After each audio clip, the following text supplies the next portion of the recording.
আমার কলিগরা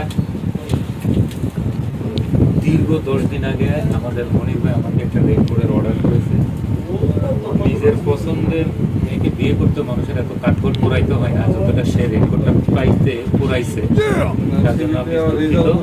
এটা আসলে আমার দোষ না, আমার সে রাজনীতি করে তো আমি জানি জিনিস। তো গত বৃহস্পতিবার আমি একটা পাইছি, এটা আপনার বহুল প্রতীক্ষিত রেইনকোট। আমি আশা করি আপনি এটা না পরে যত্ন করে রেখেছেন, যেহেতু অনেক এটা হচ্ছে একটা রেইনকোট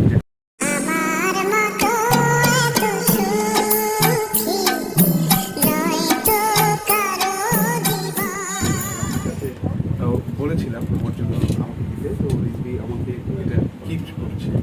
আমি খুবই খুশি।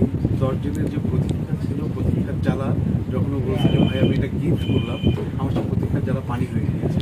তো যাই হোক, আমি খুব খুব খুশি হয়েছি, কারণ টানা প্রায় এক মাস বৃষ্টি এত প্রাদুর্ভাব যে বাসায় যেতেও ভিজি, অবশ্যই আসতেও ভিজি।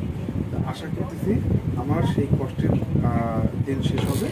তো থ্যাংক ইউ রিজভি, আমি অনেক খুশি হয়েছি তোমার এই গিফটে। Thank you. আপনি গিফটটা নিয়ে যে খুশি হয়েছেন এই জন্য আমি খুশি। তবে পানির একটা দাম আছে আর কি, যেটা বলছেন না পানি হয়ে গেছে, পানির দামটা দিয়ে ওকে।